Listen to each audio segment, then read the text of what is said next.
राधा स्वामी जी। बाणी बाणी अज्ञात अनामी सतनाम सतपुरुष की।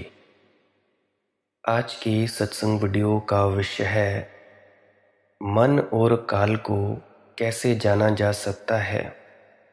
मन क्या है, तो चलिए इसी विषय के संदर्भ में आज की सत्संग वीडियो आरंभ करते हैं। गुरु प्यारी सत्कारयोग साथ संगत जी, आप सभी के चरणों में मेरा प्रणाम।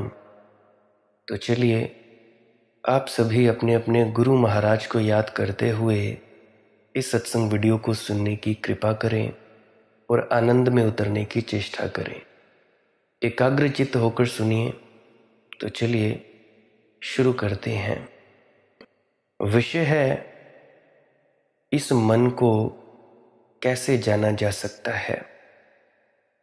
इस दिशा में ही इन 2 दिनों में आपसे बातें करूंगा।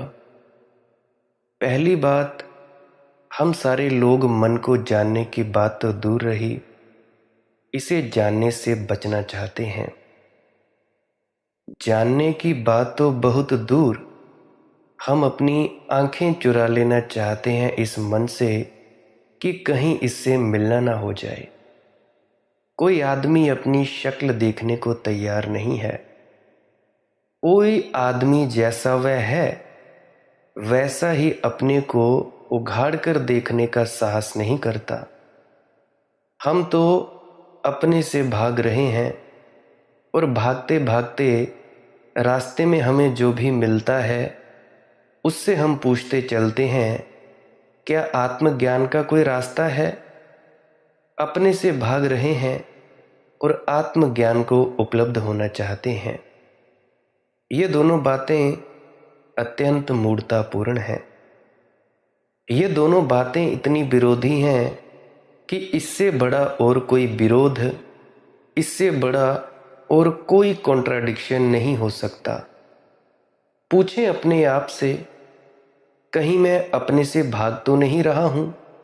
जो स्त्री है वो अपने से ये पूछे कि कहीं मैं अपने आप से भाग तो नहीं रही हूं? हम सब भाग रहे हैं। भागने के हमने बहुत से रास्ते इजाद कर लिए हैं। कोई भी आदमी अपने आप से मिलना नहीं चाहता, ठीक अपने आमने सामने नहीं होना चाहता है। आंख चुराता है अपने से, और इस आंख चुराने के लिए जो उपाय करता है वह यह कि जो वह नहीं है वही अपने को समझ लेता है। लड़ाई झगड़े वाला व्यक्ति अपने आप को बड़ा शांत समझ लेता है। अधार्मिक व्यक्ति अपने को धार्मिक समझ लेता है, ताकि जो अधार्मिकता है वह दिखाई ना पड़े, वह आमने सामने ना आ जाए। वह सस्ती तरकीबें खोज लेता है। अधार्मिक आदमी रोज सुबह उठकर मंदिर जाने लगता है ताकि उसे दिखाई पड़ने लगे कि मैं धार्मिक हूँ। मार धाड़ करने वाले, लड़ाई झगड़ा करने वाले हिंसक व्यक्ति पानी छानकर पीने लगता है ताकि उसे दिखाई पड़ने लगे कि मैं तो बड़ा शांत हूँ, मैं तो बड़ा शुद्ध हूँ, मैं तो बड़ा अहिंसक हूँ। कामुकता से भरा हुआ व्यक्ति ब्रह्मचर्य के व्रत ले लेता है ताकि उसे दिखाई पड़ने लगे कि मैं वासना से मुक्त हूँ। हम जो हैं उससे विरोधी वस्त्र अपने ऊपर ओढ़ लेते हैं। हम जो हैं उससे ठीक उल्टी शक्ल, उससे ठीक उल्टे मुखौटे, उससे ठीक उल्टे वस्त्र हम अपने ऊपर ढांक लेते हैं ताकि दिखाई ना पड़े, ताकि दूसरों की आंखों में तो हम छिप ही जाएं, अपनी आंखों में भी छिप जाएं। एक धोखा चल रहा है, दूसरे के साथ नहीं अपने साथ ही धोखा चल रहा है। दूसरों के धोखे हमें दिखाई पड़ जाते हैं, लेकिन खुद जो हम अपने को धोखा दे रहे हैं वह दिखाई नहीं पड़ता। हाल ही में कहानी पढ़ता था। उस कहानी में एक स्कूल में सुबह ही सुबह स्कूल का इंस्पेक्टर निरीक्षण करने को आ गया था।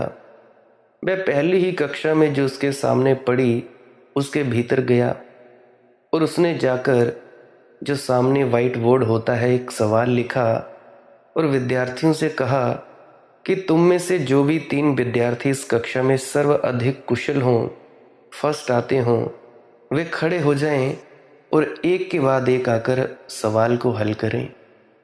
आकस्मिक निरीक्षण करने वह स्कूल में आया था। एक विद्यार्थी उठा जो कक्षा में प्रथम था। उसने आकर बोर्ड पर सवाल किया, ठीक सवाल किया था, लौटकर अपनी जगह जाकर बैठ गया। दूसरा विद्यार्थी उठा जो कक्षा में द्वितीय था, सेकंड प्लेस पे आता था।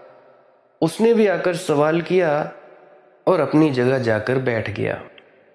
फिर तीसरा विद्यार्थी उठा, लेकिन तीसरा थोड़ा झिझकते हुए बोर्ड के पास आया और सवाल जैसे ही हल करने को था, उस इंस्पेक्टर ने गौर से देखा तो पाया यह तो वही विद्यार्थी है जो पहले भी आया था। पहली बार जो आया था ये वही है।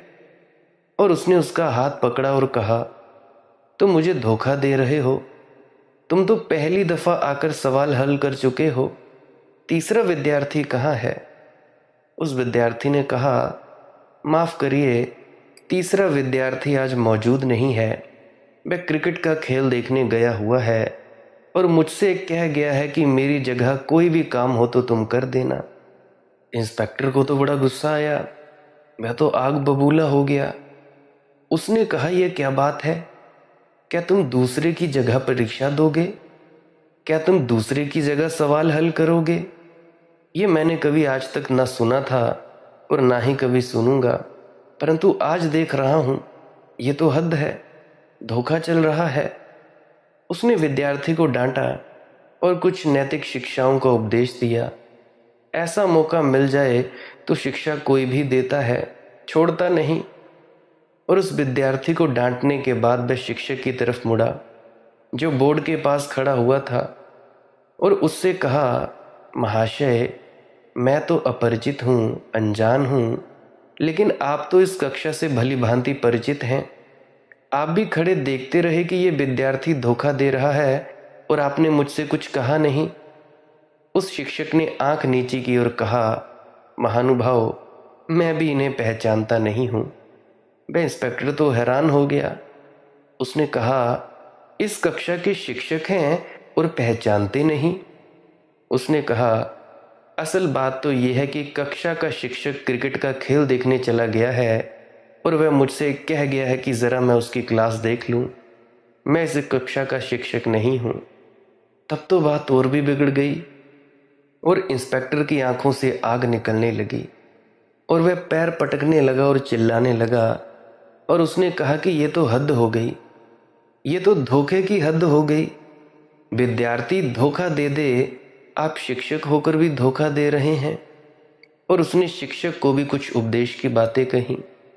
अंत में जब वह चलने लगा तब उसने कहा, बच्चों और शिक्षक को कहा, महाशय, आप भगवान को धन्यवाद दीजिए, नहीं तो आपकी ज़िंदगी खराब हो जाती, नौकरी पर आंच आ जाती।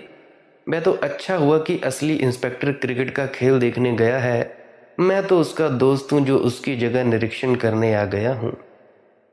ये बातें हमें हंसने जैसी मालूम पड़ती हैं, लेकिन ज़िंदगी ने ऐसे ही रास्ते पकड़ लिए हैं जहाँ सब धोखा हो गया है, जहाँ हम सब किसी और की जगह खड़े हुए मालूम हो रहे हैं, जहाँ हम सब किसी और के चेहरे लगाए हुए हैं, जहाँ हम सब किसी और के कपड़े पहने हुए हैं, जहाँ हम सब वहाँ नहीं हैं जो हम हैं, बल्कि कहीं और कुछ और दिखलाई दे रहे हैं, दिखलाई देने की कोशिश कर रहे हैं। और इस सारे धोखे में किसी और का नुकसान होता या ना होता हो, एक बात निश्चित हो जाती है, स्वयं से परिचित होने के सारे रास्ते बंद हो जाते हैं। क्योंकि इस निरंतर धोखाधड़ी में हम भूल ही जाते हैं कि हम कौन हैं। वस्तुतः हम कौन हैं?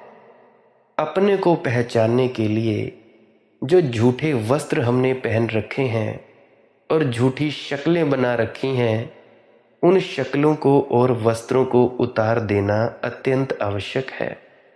इसे ही मैं तपस्या कहता हूँ। इसे ही मैं सच्चा भजन कहता हूँ। जो नाटक हमने ओढ़ रखा है उसको अलग कर देना ही तपस्या है। वस्त्र छोड़कर नग्न खड़ा हो जाना बहुत आसान है, लेकिन मन पर और व्यक्तित्व के जो हमने वस्त्र ओढ़ रखे हैं उनको छोड़कर नंगा हो जाना बहुत कठिन है। बड़ी कठिनाई है मनुष्य के आत्मज्ञान के मार्ग पर। वही कठिनाई है मनुष्य के आत्मज्ञान के मार्ग पर। वही कठिनाई है उसके चित्त के पूरे उद्घाटन में। सोचें और हम देखें कि हम जो दूसरों को दिखला रहे हैं कि ये हम हैं, क्या वे हम हैं?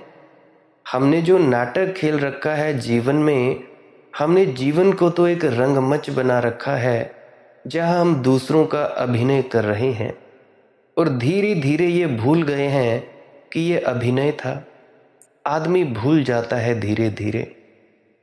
बर्ट्रैंड रसल ने एक संस्मरण लिखा है और लिखा है, एक सुबह एक दिन मैं अपने द्वार के बाहर बैठा हुआ था और एक आदमी आया और उसने कहा, महाशय आप बड़ी कठिन किताबें लिखते हैं।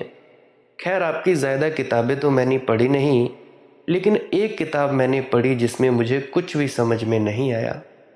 एक वाक्य भर मेरी समझ में आया और वह वाक्य एकदम गलत है। जो समझ में आया है वह एकदम गलत है, झूठ है वह वाक्य। रसल ने कहा कि कौन सा वह वाक्य है जो आपकी समझ में ना आया और क्या भूल है उसमें? उस आदमी ने कहा, आपने लिखा है सीजर इज डेड, यानी सीजर मर चुका है। ये मेरी समझ में आया और ये बिल्कुल झूठ है, ये बात अफवाह है। बर्ट्रैंड रसल तो हैरान हो गया। सीजर को मरे तो सैकड़ों वर्ष हो चुके। उन्होंने पूछा कि आपके पास क्या प्रमाण है, क्या सबूत है कि ये बात गलत है? तो उस आदमी ने कहा, मैं खुद सीजर हूँ, मेरा नाम सीजर है। बर्ट्रैंड रसल ने उस आदमी से और बातचीत करनी उचित न समझी। उसे नमस्कार किया और कहा, माफ़ करिए, नए संस्करण में मैं सुधार कर लूँगा। वह आदमी खुश होकर चला गया। पीछे पता चला कि वह एक नाटक में सीजर का काम किया था और तब से दिमाग उसका खराब हो गया। वह अपने को सीजर ही समझने लगा और ठीक ही वह बर्ट्रैंड रसल को सुझाव देने आया था कि अपनी भूल सुधार लो, सीजर अभी जिंदा है। ये आदमी पागल मालूम होता है। हम लोग किस भांति के लोग हैं, लेकिन एक पति अपनी पत्नी के सामने प्रेम का अभिनय करता है कि मैं तुम्हें प्रेम करता हूँ और धीरे धीरे भूल जाता है कि ये एक नाटक था। एक बेटा अपने बाप के सामने आदर का अभिनय करता है कि मैं तुम्हें आदर करता हूँ और धीरे धीरे भूल जाता है कि वह नाटक था। एक मित्र मित्र के सामने नाटक करता है कि मैं प्राण दे दूंगा तुम्हारे लिए और भूल जाता है कि ये अच्छी बातचीत थी, कविता थी, ये जिंदगी नहीं थी, ये सच्चाई नहीं थी। और इस बात को याद रख लेता है कि मैं उन मित्रों में से हूँ जो जान दे देगा। लेकिन ना तो हमारा प्रेम सच्चा है, ना हमारी मित्रता सच्ची है, ना हमारा आदर सच्चा है। अगर हमारा प्रेम सच्चा होता, हमारी मित्रता सच्ची होती, हमारा आदर सच्चा होता, तो ये सड़ी गली और कुरूप दुनिया हम पैदा करते जो हमने पैदा की। हर पति अपनी पत्नी को प्रेम कर रहा है, हर बाप अपने बेटे को प्रेम कर रहा है, हर माँ अपने बच्चे को प्रेम कर रही है। तो सारी दुनिया में इतना प्रेम और इतनी रद्दी दुनिया पैदा हुई। इतने प्रेम से इतनी रद्दी दुनिया पैदा हो सकती थी क्या? इतनी कुरूप, इतनी भ्रमित ये दुनिया हमारे सब, अगर प्रेम सच्चा होता तो उससे पैदा क्या हो सकती थी? 3500 सालों में 15,000 युद्ध हमने लड़े हैं। यूक्रेन का हाल क्या हुआ, रशिया में क्या हुआ? इन वर्षों में हमने कोई 15,000 युद्ध लड़े। 3500 वर्षों में 15,000 युद्ध किस बात की खबर देते हैं? हमारे भीतर प्रेम है कि घृणा? हमारे भीतर आदर है या कि अपमान? हमारे भीतर मित्रता है या शत्रुता है? अगर कोई भी आदमी आंख खोलकर इस दुनिया को देखेगा तो उसे ये शक पैदा हो जाना स्वाभाविक है कि प्रेम की बातें नाटक होंगी, मित्रता की बातें कविताएं होंगी। अगर वे सच्चाइयां होती तो जिंदगी और होनी चाहिए थी, जैसी वह बिल्कुल नहीं है। कौन इस दुनिया को बना रहा है? हम सारे लोग इस दुनिया को बना रहे हैं। कौन इस समाज के घटक हैं? हम सारे लोग। और हम सारे लोग तो बहुत प्रेम से भरे हुए लोग हैं। फिर इस दुनिया में ये अप्रेम और घृणा और हिंसा कहाँ से आ जाती है? हमारे अतिरिक्त कोई और रास्ता भी है इसके आ जाने का? निश्चित ही असलियत कुछ और होगी, अभिनय हमारा कुछ और है। बड़े व्यापक पैमाने पर दुनिया में जो प्रकट होता है वह हमारी असलियत है। और अपने अपने घर में बैठकर हम जो बातें करते हैं वह नाटक है। जिसे हम कहते हैं कि मुझे तुमसे प्रेम है, क्या उससे सच में हमें प्रेम है? क्या हमने कभी भी उसका मंगल और कल्याण चाहा है? क्या उस प्रेम में भी हमारी ईर्ष्या और घृणा सम्मिलित नहीं है? क्या जिसे हम प्रेम करते हैं उसकी गर्दन पर भी हमने फंदे नहीं डाल दिए हैं? क्या उसको भी हम घर की दीवारों में बंद नहीं कर दिए हैं? क्या हमने उसके ऊपर ये जो सीखें और ताले नहीं जड़ दिए हैं? जिसको हमने प्रेम किया है, क्या उसको भी हमने अपना पोजेशन, अपनी संपत्ति नहीं बना लिया है? क्या कोई व्यक्ति प्रेम करता है और प्रेम को संपत्ति बना सकता है? क्या कोई प्रेम करता है और प्रेम करके किसी का मालिक बन सकता है? क्या कोई प्रेम करता है और किसी के लिए बंधन खड़े कर सकता है? क्या कोई प्रेम करता है और नफरत से भी भरा हुआ हो सकता है? प्रेम के लिए ये सब असंभव है। इसीलिए प्रेम तो हमारा नाटक है, सच्चाइयाँ हमारी बहुत दूसरी हैं। हम सिर्फ नाटक दिखाते हैं कि तुमसे प्रेम है, अंदर ही अंदर हमें नफरत होती है। मैंने सुना है एक घर में एक माँ और बेटी दोनों को ही रात में उठकर चलने की बीमारी थी। एक रात माँ उठी और अपने मकान के पीछे बगीचे में चली गई। आधी रात होगी, उसके पीछे ही उसकी लड़की भी उठी और बगीचे में चली आई। माँ ने लड़की को देखते ही कहा, वह नींद में ही थी। लड़की को देखते ही उसका चित्त क्रोध और ईर्ष्या से भर गया और उसने कहा, इस दुष्ट के कारण ही मेरा सारा यौवन नष्ट हो गया। इसी ने मेरी सारी जवानी छीन ली। मन होता है इसकी गर्दन दबा दूं। और उस लड़की ने उस बूढ़ी को देखते ही कहा, वह भी नींद में थी, कि इस बूढ़ी औरत के कारण ही मेरा जीवन एक कष्ट और कारागृह बन गया है। मेरी हर खुशी में यह बाधा बन गई है। परमात्मा करे ये उठ जाए तो मेरे सामने से सारे कांटे दूर हो जाएं। लेकिन ये बातें दोनों ने नींद में कही थी, क्योंकि जागकर तो सच्ची बातें कोई भी कहता नहीं है। तभी मुर्गे ने बांग दी और उन दोनों की नींद खुल गई। और उस लड़की ने जाकर देखा अपनी माँ को और कहा, माँ, इस सर्दी में तुम बाहर और शॉल भी भीतर छोड़ आई, अगर सर्दी लग जाए तो। और उस माँ ने कहा, बेटी तू इतनी जल्दी उठाई, चल वापस सो जा, अभी तो 2 घंटे हैं। फिर जल्दी उठाती है इसलिए तो दिन भर थकान मालूम पड़ती है। वे एक दूसरे के गले में हाथ डालकर घर में वापस लौट गईं और सो गईं। नींद में उन्होंने जो कहा था वह, और जागकर जो उन्होंने कहा था वह, उन दोनों में तो जमीन आसमान का फर्क है। लेकिन सच्चाई क्या है? जो जागकर कहा वह, या जो नींद में कहा वह? नींद में तो झूठ बोलने का कोई कारण ही ना था। जागने में झूठ बोलने के कारण है, क्योंकि जागने में सब सोच विचार आ गया है कि क्या कहना ठीक है और क्या नहीं। और जागने में ख्याल आ गया कि कौन माँ है और कौन बेटी। और जागने में सारा शिष्टाचार है। और जागने में सारी बातें ख्याल में आ गईं, और उन ख्याल में आई हुई बातों से जो पैदा हुआ वह झूठा है, वह अभिनय है। नींद में तो सच्चाइयाँ खुल गई थीं। आदमी की सच्चाइयाँ उसके सपनों में ज़्यादा खुल जाती हैं बजाय उसके जागने के। एक आदमी अगर नशा करके खड़ा हो जाए तो ज़्यादा सच्चाई से वही होता है जो वह है। वही गालियां बकने लगता है। वही आदमी जो भजन गा रहा था नशा करके गालियां बकने लगता है। नशे में कोई ताकत हो सकती है कि भीतर गालियां पैदा कर दे? बिल्कुल नहीं। लेकिन भीतर गालियां भरी थी, भजन ऊपर ऊपर से थे और नशे ने सारा बोध छीन लिया। भीतर जो भरा था वह निकलना शुरू हो गया। दिन में हम जागे हैं, रात हम सो गए हैं। होश खो गया है। सपने में जो सच्चाइयां थीं वे प्रकट होने लगीं। आप खुद अपने भीतर अगर थोड़ी खोजबीन करेंगे तो बहुत डर जाएंगे। कहीं मेरे भीतर ये जो सब छिपा है लोगों को पता ना चल जाए, कहीं ये उघड़ ना जाए, कहीं कोई इसमें झांक ना ले। इसीलिए जो हमारे भीतर छिपा है हम उसके ऊपर दीवार पर दीवारें खड़ी करते चले जाते हैं ताकि उसका किसी को पता न लगे, ताकि वह छिपा रहे, ताकि कोई उसमें झांक न ले। हमारा पास से पास मित्र भी हमारा इतना पास नहीं होता कि हम उसे अपने अंदर झांकने दें।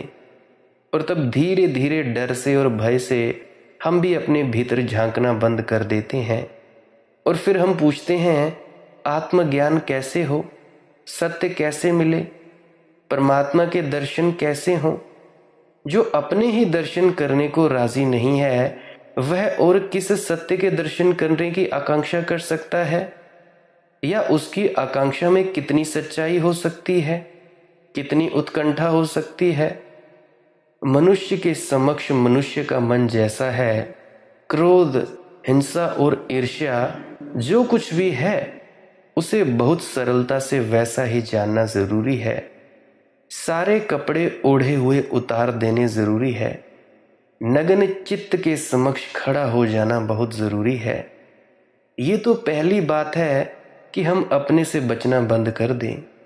अगर किसी भी दिन हमें जीवन की गहराइयों में उतरना हो और किसी भी दिन हमें जीवन के अर्थ और अभिप्राय को जानना हो और किसी भी दिन हमें जीवन में छिपे सौंदर्य और आनंद की अनुभूति करनी हो तो अपने आप से पलायन बंद कर देना होगा, अपने आप से भागना बंद कर देना होगा और अपने वस्त्रों को उघाड़कर देखना ही पड़ेगा, चाहे यह कितना ही दुखदाई हो, चाहे यह कितना ही कष्टप्रद हो और चाहे कितनी ही सांत्वना हमसे छिन जाए और हमारा संतोष नष्ट हो जाए।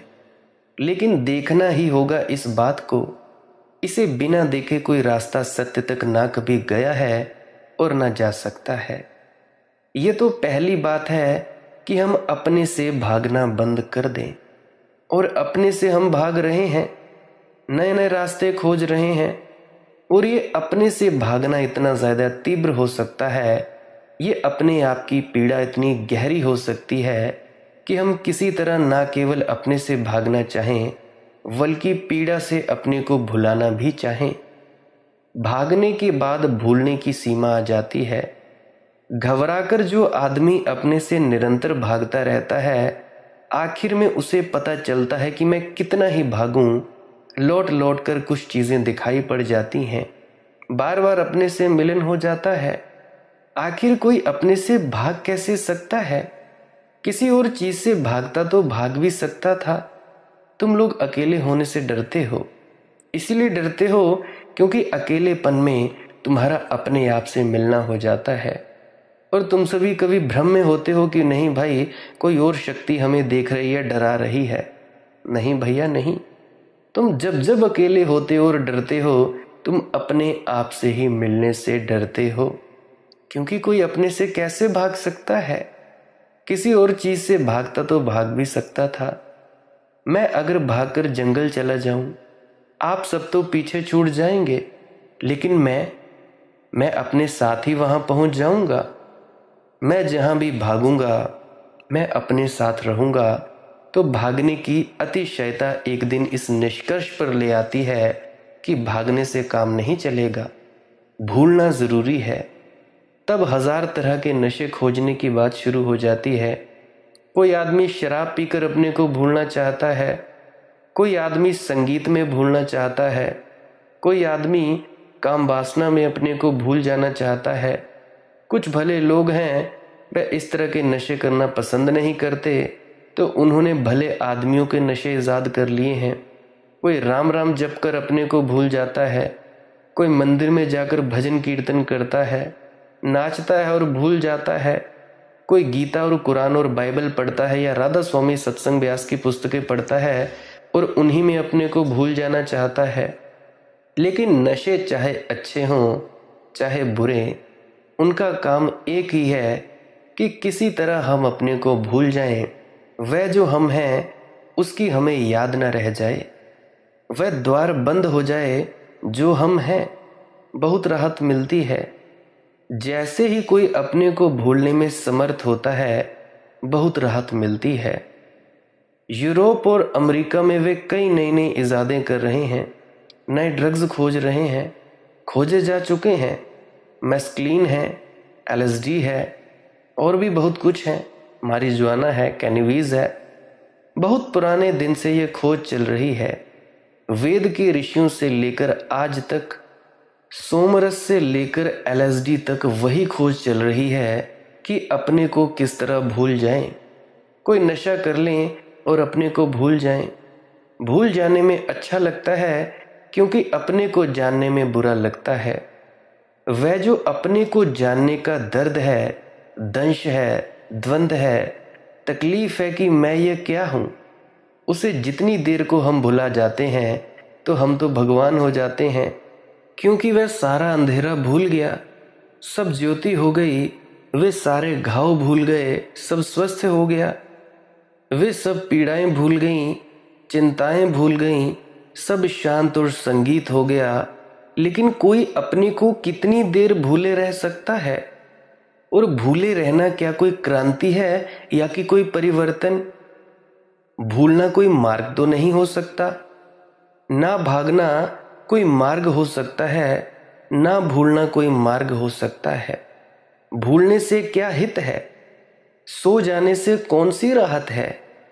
सो जाने से वह चीज दबी की दबी रह जाएगी भीतर, दिखाई नहीं पड़ेगी। लेकिन कब तक सोए रहेंगे? क्या सोने से उसका अंत हो जाएगा जिससे हमने भागना चाहा था? क्या आत्म विस्मरण से जीवन की चिंता से छुटकारा हो जाएगा? क्या आत्म विस्मरण मुक्ति बन सकता है? नहीं, बिल्कुल नहीं, कभी भी नहीं। बल्कि जितनी देर आत्म विस्मरण में बीतता, अपने आप को भुलाने में बीतता, उतना जीवन व्यर्थ हो जाता है, उतना अवसर खो जाता है जिसमें हम अपने को जान लेते और शायद बदल लेते। उतना अवसर अपने हाथ से हम खो देते हैं, उतना अवसर हमारे हाथ से व्यर्थ रीत जाता है। मैं नहीं कहता कि शराब गलत है, मैं नहीं कहता किसी प्रकार का नशा गलत है, परंतु मैं बस इतना कहना चाहता हूँ कि ये जो नशे करके तुम लोग अपने आप को भूल जाते हो, इस भूल जाने में तुम्हारा वक्त बर्बाद होता है, तुम्हारा जीवन व्यर्थ चला जाता है। शराब पीकर घड़ी दो घड़ी तुम भूल जाते हो खुद को, परंतु इससे क्या होता है? भूल जाने से तुम बहुत से और ज़्यादा उपद्रव कर देते हो, कुछ ना कुछ उल्टा सीधा कर देते हो, और जब तुम होश में आते हो तब तुम्हें उस शराब पीने से, जो भूलने से जो हुआ है, उसका ज़्यादा खामियाजा भुगतना पड़ता है। किसी भी तरह का नशा काम कर देता है। तो नशे से मैं आपको क्यों बंद करना चाहता हूँ? क्योंकि ये नशे अपने को भुलाते हैं। जब तक तुम अपने को भूले रहते हो, उतना वक्त तुम अपने को जान सकते थे कि मैं कौन हूं। संत कहते हैं कि नो दाई सेल्फ, जानो कि तुम कौन हो। अगर तुम खुद को ही भुला दोगे तो तुम कैसे जानोगे कि तुम कौन हो? भाई, शराब पी के भले से भले व्यक्ति को ये नहीं पता होता कि मैं कौन हूं, नाम का पता नहीं होता। जो परम तत्व हमारे भीतर विराजमान है उसका तो क्या ही पता चलेगा। इसलिए ये सब व्यर्थ की बातें हैं। नशा करना है तो उस परम तत्व का करो। जितनी देर आप इस वक्त बर्बाद करते हो नशे करने में, उतनी शक्ति और क्षमता जो हमने अपने को भुलाने में लगाई, काश हम अपने को जगाने में लगाते तो जिंदगी और हो सकती थी। हाँ, जिंदगी कुछ और हो सकती थी, बात कुछ और हो सकती थी, लेकिन हमने अपने को भुलाने में लगाया है। एक आदमी के पैर में फोड़ा हो और वह नशा करके भूल जाए, एक आदमी के सिर में दर्द हो और वह अफीम खाकर सो जाए, और एक आदमी की जिंदगी में चिंता हो, पीड़ा हो, परेशानी हो और वह भजन करता रहे और भूल जाए। क्या इससे कोई पीड़ा, इससे कोई दुख, इससे कोई बीमारी का अंत होता है? नहीं, उसका तो कोई अंत कैसे होगा? उसका अंत तो उसके साक्षात से हो सकता है, उसके मुकाबले से हो सकता है, उसके पास जानने से, उसे पहचानने से हो सकता है। ज्ञान के अतिरिक्त मनुष्य के जीवन की चिंता और दुख से कोई छुटकारा नहीं है। लेकिन ज्ञान से शायद हम डरे हुए हैं, क्योंकि ज्ञान की पहली सीढ़ी अपने को जानना होगी, और अपने को जानने का अर्थ आत्मा को जानना नहीं है। अपने को जानने का अर्थ परमात्मा को जानना भी नहीं है। अपने को जानने का पहला और सीधा अर्थ है अपने चित्त को, दिल को, अपने मन को जानना है। मन शांत हो जाए, समाप्त हो जाए, मन विलीन हो जाए तो जो जाना जाएगा वह है आत्मा। मन के रहते, मन की इस दौड़ और आकांक्षा में डूबे रहते उससे कोई परिचित नहीं हो सकता। जैसे समुद्र में तूफान हो और सारी समुद्र की छाती लहरों से भरी हो, तो उन लहरों में डूबे समुद्र को, उस समुद्र की शांति को, उस समुद्र की अथाह गहराई को देखना और जानना असंभव है। हाँ, हम हो जाएं लहरें तो समुद्र सामने आएगा, शांत और गहरा और अथाह। लेकिन लहरों के तूफान में तो उसका कोई दर्शन नहीं हो सकता। मन का तूफान है, विचार का तूफान है, चिंता का तूफान है, बहुत लहरें हैं। तो उन लहरों के नीचे छिपी आत्मा के सागर से कोई मिलना नहीं हो सकता। इन लहरों को जानना ही होगा। इन लहरों को जानकर इनके विलीन होने पर ही पीछे छिपे सागर की अनुभूति हो सकती है।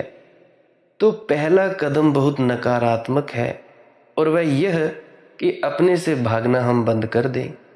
लेकिन पहले तो ये समझ लें कि हम अपने से भाग रहे हैं। आमतौर से तो हम समझते हैं मैं भाग कहाँ रहा हूँ अपने से, लेकिन हम भाग रहे हैं। इस तथ्य को मेरे कहने से नहीं, अपने भीतर, अपनी जिंदगी में खोजने से ही देखा जा सकता है। सुबह से सांझ तक हम भाग रहे हैं। जो हम हैं ना हम जानना चाहते हैं, और ना दूसरे को जानने देना चाहते हैं कि हम क्या हैं। और हम रोज रोज नई तस्वीरें और रोज रोज नए चित्र गढ़ लेते हैं और नए कपड़े बना लेते हैं, और भरते जाते हैं कपड़ों से, डूबते जाते हैं, धीरे धीरे खो जाते हैं, कपड़े ही रह जाते हैं, और हमारा कोई पता नहीं रह जाता कि हम कहाँ हैं। अगर हमारे कपड़े कोई छीन ले एकदम, तो शायद हम पहचान भी ना पाएं कि हम कौन हैं, हम क्या हैं। जो बातें हमने दूसरों को दिखाई हैं, अगर हमारी पहुंच दी जाएं, छीन ली जाएं, तो हम नग्न खड़े हो जाएं और पहचानना मुश्किल हो जाएगा कि मैं कौन हूं। मैंने सुना है एक भिखारी औरत एक संध्या एक मेले से भीख मांगकर वापस लौट रही थी। दिन भर थकी गई थी, बूढ़ी औरत थी। दिन भर मेले की दौड़ धूप में थक गई थी, मांगने में, एक एक आदमी के सामने हाथ फैलाने में। चलते समय घर लौटते वक्त रास्ते में एक झाड़ के नीचे विश्राम करने को ठहरी और सो गई। उस मेले से और भी लोग उस रास्ते से निकल रहे थे। दो अभिनेता जो कि मेले में नाच कूद करके लोगों को खुशी दिए थे और अपनी जेबें भरकर लौट रहे थे। दो हंसी चहलकदमी वाले आदमी, वे भी उसी रास्ते से निकले और उस बूढ़ी औरत को उन्होंने सोते देखा। उन्हें मजाक सूझी। उन्होंने उसके डिब्बे को उठा लिया जिसमें उसने दिन भर के पैसे इकट्ठा किए थे। उसकी टोकरी में जो सामान उसने मांगा था वह भी निकाल लिया, और चलते वक्त आखिरी मजाक की जो कोई भी आदमी किसी दूसरे आदमी के साथ कर सकता है। चलते वक्त उस सोई थकी बूढ़ी औरत के कपड़े भी वे निकाल कर ले गए। वह बूढ़ी औरत नग्न पड़ी रह गई। सब कुछ उसका ले गए थे। उसका भिक्षा का पात्र, उसकी मांगी हुई चीज़ें, उसके पैसे और उसके वस्त्र भी। ये बड़ा मजाक था, क्योंकि उसके वस्त्र ले गए होते, उसके भिक्षा के सामान ले गए होते तो कोई बात न थी, लेकिन उसके पहने हुए कपड़े भी कठिनाई हो गई। बूढ़ी की आधी रात के करीब नींद खुली। उसने हाथ फेरा तो पाया कि उसके वस्त्र नदारत हैं। वह बड़ी हैरान हुई। उसे ख्याल आया कि मैं तो वस्त्र पहने हुई थी, फिर ये नग्न औरत कौन है। उसने अपने डिब्बे को देखा और डिब्बा नदारत था। उसने कहा, मैं तो भिक्षा मांगकर लाई थी और वस्त्र, मेरा डिब्बा भरा हुआ था पैसों से। डिब्बा कहाँ है, मेरी टोकरी कहाँ है, मेरी पोटली कहाँ है? कुछ भी नहीं था। और तब वह खड़ी हुई उसने देखा कि उसके ऊपर कोई वस्त्र नहीं है। उसे बड़ी कठिनाई हो गई ये पहचानने में कि मैं हूं कौन। उसे बड़ी हैरानी हुई कि मैं जो थी उसके पास तो कपड़े थे, अब मैं कौन हूं? अब मैं कैसे पहचानूं कि मैं वही हूं या कोई और हूं? उसने सोचा कि चलो अंधेरी रात है, घर चली चलूं, कोई रास्ते पर भी नहीं है, मेरा कुत्ता तो मुझे जरूर पहचान लेगा। उसके घर पर उसके पास एक कुत्ता था। बूढ़ी औरत भीख मांग कर आती थी तो कुत्ता दौड़कर बाहर आ जाता था और पूंछ हिलाने लगता था।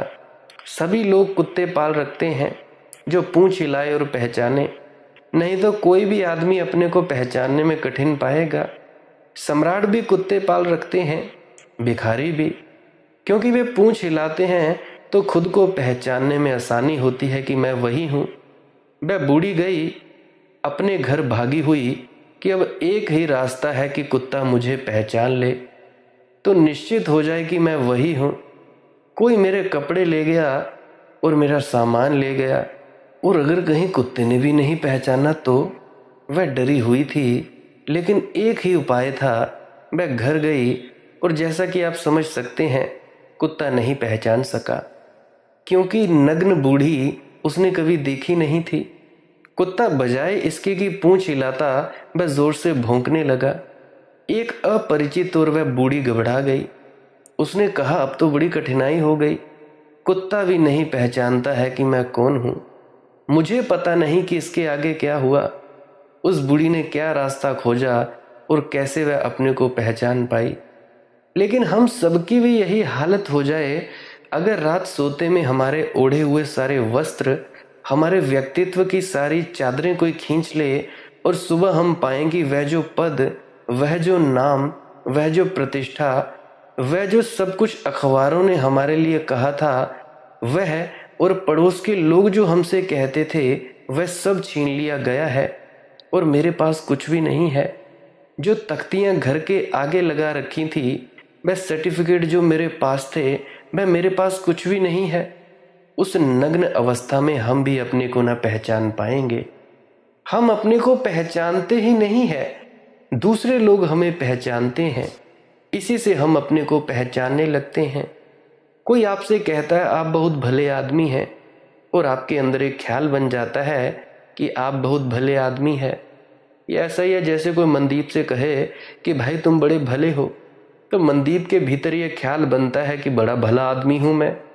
और कोई कहता है मनदीप तुम बहुत बुरे आदमी हो, तो मनदीप को चोट लगती है, क्योंकि पहले आदमी ने जो भले आदमी की आपके भीतर धारणा पैदा कर दी थी मनदीप के, ये उस धारणा को छीन रहा है और मनदीप फिर खाली हो गया और भीतर फिर कोई धारणा ना रह जाएगी।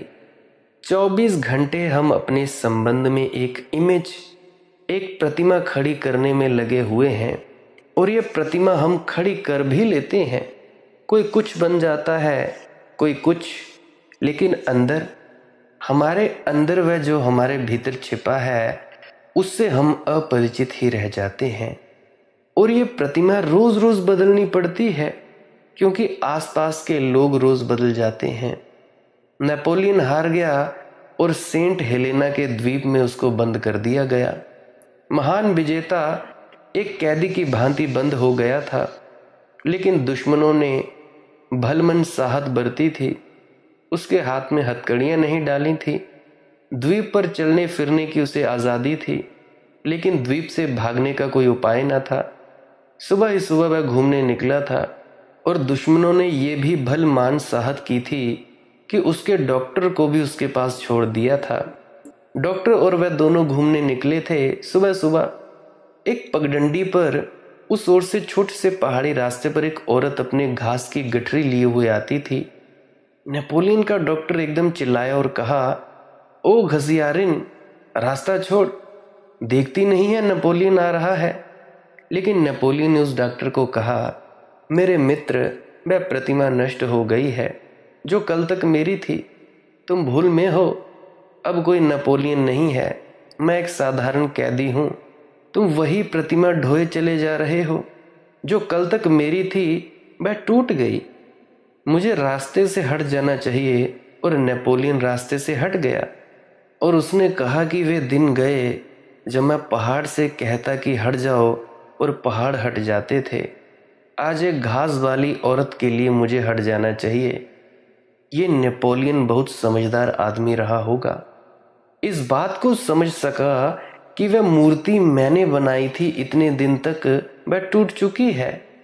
हम सब भी अपनी मूर्तियां बना रहे हैं, हो सकता है मौत तक ना भी टूटे, लेकिन इससे क्या फर्क पड़ता है?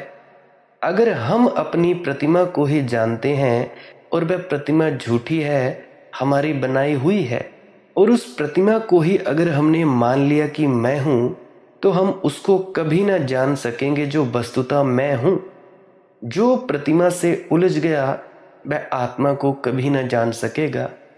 इस प्रतिमा को इसके पहले कि मौत तोड़ दे ये तुम्हारा शरीर, या इसके पहले कि कोई बड़ी हार नेपोलियन की प्रतिमा को तोड़ दे, जो आदमी समझता है कि वह खुद ही इस प्रतिमा को तोड़ देता है और भीतर प्रवेश करता है, वही आदमी साधक है जो अपने हाथ से बनाई गई प्रतिमा को तोड़कर भीतर प्रवेश करता है।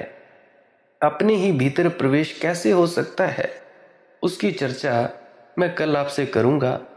आज तो मुझे इतना ही कहना था कि हमने एक झूठी प्रतिमा अपने बाबत खड़ी कर ली है। एक फॉल्स इमेज हमने बना लिया है। कोई वजह है, कोई कारण है, इसीलिए हमने ये बना लिया है। आत्मज्ञान का जो अभाव है उसको भरने के लिए हमने एक झूठी प्रतिमा बना ली है और उसी को मान लिया है कि मैं हूं। कोई व्यक्ति है, उसने मान लिया है कि मैं मनदीप हूं। कोई व्यक्ति है, उसने मान लिया है कि मैं शरीर हूं, मैं मन हूं, मैं भावनाएं हूं, मैं वासनाएं हूं। परंतु वो मूर्ख व्यक्ति ये नहीं समझता कि जब वो सो जाता है तब भी तो वो रहता है। तब क्या होता है, नींद में सब खो जाता है। ना कोई इंजीनियर, ना डॉक्टर, ना टीचर, ना अध्यापक, ना नेता, ना पीएम, ना सीएम, सब एक सा हो जाता है। तब कौन है जो इस देख रहा है ऐसे होने को? तो भाई, इस प्रतिमा को तोड़ो। तुम सब ये नहीं हो। इस प्रतिमा के भीतर बिल्कुल उल्टी हमारे चित्त की स्थिति है। हमने हमारे ऊपर फूल चिपका लिए हैं और भीतर दुर्गंध भरी है। हमने ऊपर रोशनी कर ली है, लेकिन हमारे अंदर अंधेरा भरा है। और उस अंधेरे से हम डरते हैं कहीं उसका हमें पता ना चल जाए, क्योंकि उसका पता इस प्रतिमा की हत्या हो जाएगी। ये प्रतिमा टूट जाएगी अगर उसका हमें पता चल गया। लेकिन गुजरना ही पड़ता है इस रास्ते से, उस प्रतिमा को तोड़ने के, अन्यथा कोई फिर और गहरे और भीतर नहीं जा सकता। फिर वह अपने से बाहर ही घूमता हुआ रह जाता है। समझता है मैं डॉक्टर हूँ, मैं पंडित हूँ, मैं ये हूँ, मैं वो हूँ। और हम सब ने इतनी सुरक्षा कर ली है इस प्रतिमा में कि इसमें कोई दरवाज़ा भी नहीं छोड़ते कि कहीं हम भीतर जा सकें, क्योंकि वह दरवाजे से कोई दूसरा भी भीतर जा सकता है। और कहीं वह भीतर हमारे जाकर देख ले तो हमने सब तरह की सिक्योरिटी कर ली है। प्रतिमा को सब तरफ से बंद कर दिया है, अपने चारों तरफ खोल खड़ी कर ली है और उसके भीतर हम बंद हो गए हैं। एक सम्राट ने एक महल बनवाया था। उस महल की दूर दूर तक चर्चा हुई और दूर दूर के सम्राट उसे देखने आए। महल बहुत अद्भुत था। इतना सुरक्षित महल कभी भी नहीं बनवाया गया था। पड़ोस का एक सम्राट उसने देखने आया। महल के मालिक ने एक एक महल का कोना कोना दिखलाया। सम्राट चकित हुआ। इतनी सुरक्षा थी, वह इतना सुरक्षित था कि वह के चोर उसमें घुस न सकते थे, दुश्मन उसमें प्रवेश नहीं कर सकते थे। एक ही दरवाज़ा था उस महल में, ताकि कोई अंदर ना आ सके, ताकि भीतर से कोई अनजान अपरिचित बाहर न जा सके। द्वार पर सख्त पहरा था। लौटते वक्त पड़ोसी सम्राट ने प्रशंसा की और कहा, बहुत सुंदर महल बनवाया, बहुत सुरक्षित है। मैं भी कोशिश करूंगा एक ऐसे महल को बनाने की। एक भिखारी दरवाजे पर खड़ा था, वह यह सुनकर हंस पड़ा। मकान के मालिक ने पूछा, अरे भाई, क्यों हंस रहे हो? क्या बात है? कोई भूल है क्या मेरे महल में? उस भिखारी ने कहा, एक भूल है, इसमें यह एक दरवाज़ा है। यह भूल है, यह दरवाज़ा भी नहीं होना चाहिए। इससे कोई और आ सके या ना आ सके, मौत इस दरवाजे से भीतर आ जाएगी और तुम असुरक्षित हो। भीतर बंद हो जाओ और यह दरवाज़ा भी बंद कर लो, तुम पूरी तरह सुरक्षित हो जाओगे। कब्र में ही आदमी पूरी तरह सुरक्षित हो सकता है। इसीलिए उल्टा भी सच है। जो आदमी पूरी तरह सुरक्षित हो जाता है, वह कब्र में बंद हो जाता है। और हम सबने अपनी अपनी कब्र बना ली हैं। अपनी अपनी प्रतिमाओं में, अपने अपने इस झूठे रूप में हमने अपनी अपनी कब्र बना ली है। उसके भीतर हम सुरक्षित हो गए हैं। ये सुरक्षा मौत है, और इस मौत से बेचैनी और घबराहट पैदा होती है। इस सुरक्षा से बाहर निकलने का मन होता है, स्वतंत्रता की आकांक्षा होती है, चिंता होती है, अशांति पैदा होती है। तब हम पूछते हैं कि हम शांत कैसे हो जाएं, हम मुक्त कैसे हो जाएं।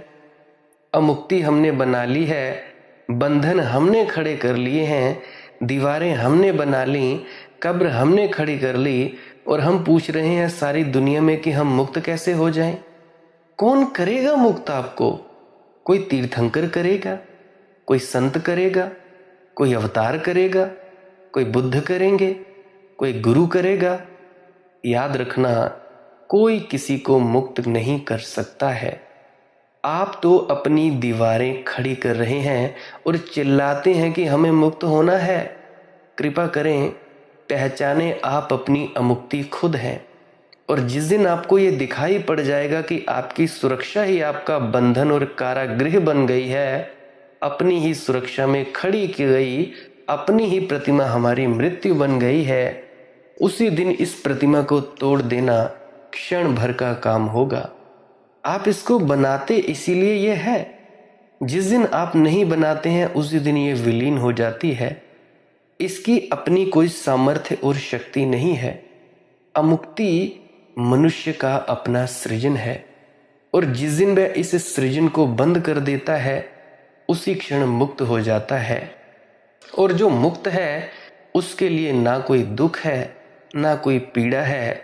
उसके लिए शाश्वत आनंद के, अमृत के द्वार खुल जाते हैं, और उस अमृत में वह जिसे पहचानता है वही परमात्मा है।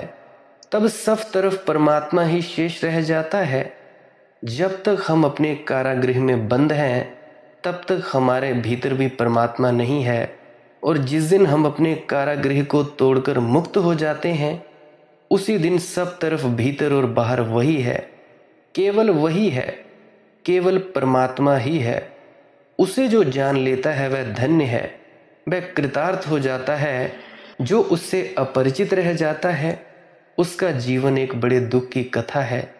उसका जीवन एक लंबी मृत्यु है।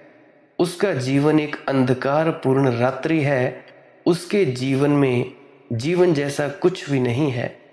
कैसे इस बंधन से जो हमारा निर्मित है छुटकारा हो सकता है, उसकी बात कल सुबह मैं आपसे करूँगा। आज के लिए बस इतना ही। बहुत बोल चुका हूँ। भजन सिमरन भी किया करें, श्वास क्रिया भी किया करें। भजन सिमरन क्या है?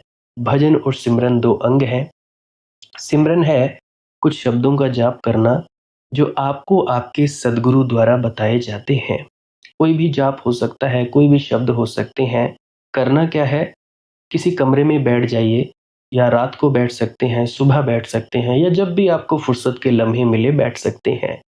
तो जब बैठें तो शरीर को बिना हिलाए डुलाए बैठना है। जो बैठ नहीं सकता तो वो लेट जाए, जो चौकड़ी नहीं मार सकता वो टांगे सीधी कर ले। कोशिश ये रहनी चाहिए कि ज़्यादा से ज़्यादा वक्त शरीर को बिना हिलाए डुलाए बैठा जाए। उसके बाद अपने शब्दों का जाप शुरू कर दें। आंख बंद रखें, आंखों पर ज़्यादा जोर नहीं लगाना है, कोई कष्ट नहीं देना है, नहीं तो सर में दर्द होगा और फिर आप लोगों को परेशानी हो सकती है। तो आपने क्या करना है, चुपचाप शांत होकर बैठे रहना है, शब्दों का जाप शुरू कर देना है। जितनी देर भी आप करना चाहो, आधा घंटा, पौना घंटा, 10 मिनट, 15 मिनट, या जितनी भी आपको आपके सदगुरु द्वारा दिया गया निर्देश है, जितना निर्देश है उसका पालन कीजिए। और उसके बाद दूसरा स्टेप करना बड़ा ही ज़्यादा ज़रूरी है। वो क्या है, वो उसी अवस्था में बैठे रहें या आसन भी बदल सकते हैं। ये जो शब्दों का जाप होता है ये एकाग्रता के लिए होता है, ताकि मन की एकाग्रता आ जाए। और जब मन की एकाग्रता आ जाए, फिर दूसरा कदम क्या है, धुन सुनने के लिए बैठना।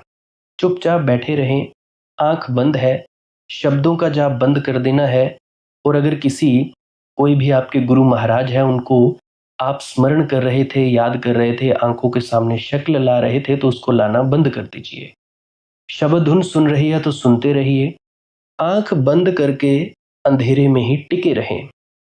टिके रहना है, और ये इच्छा नहीं करनी है कि कुछ दिखे, कहीं पहुंचा जाए, परमात्मा को पाना है, ये करना है, वो करना है। याद रखें, ना कुछ समझना है, ना कुछ देखना है। ऐसे ही अज्ञानी होकर इसी अंधेरे में पड़े रहें। इसी अंधेरे में पड़े रहना है बस। उसके बाद जो होगा सो होगा। और अगर कोई अनुभव हो भी गया, तो इससे ये नहीं कि अगली बार फिर से कामना करनी है कि ये वैसे ही हो। कामना ही सबसे बड़ी अड़चन है, इच्छा ही सबसे बड़ी अड़चन है, किसी चीज की तृष्णा करना ही सबसे बड़ी अड़चन है, मांग ही वासना है। अगर परमात्मा चाहिए तो कुछ नहीं मांगना है, चुपचाप बस बैठो, अपने आराम में बैठो, अपने विश्राम में बैठो। धीरे धीरे धीरे वो होगा जो होना चाहिए। अगर मैं ज़्यादा बोलूँगा तो आप लोग फिर से उसकी कल्पना कर लोगे कि जी ऐसा होता है, खंड ब्रह्मांड ऐसे होते हैं, चांद तारे दिखेंगे, फलाना ढिकाना। तो मैं ऐसा नहीं कहूँगा। मैं बस इतना कहूँगा, जो कुछ दिखता है, कुछ भी दिख जाए, वो मन है, वो माया है। जो नहीं दिखता वही आत्मा है, वही आत्मा में होना है। अब जैसा कि तुम लोग इसी अंधेरे में टिके रहोगे, टिके रहोगे, टिके रहोगे, तो कुछ दिनों के बाद या महीनों के बाद एक प्रकाश आएगा। वो प्रकाश पूरे शरीर में फैलता जाएगा, और धीरे धीरे तुम इस प्रकाश के सहारे अपने आप में स्थित होगे।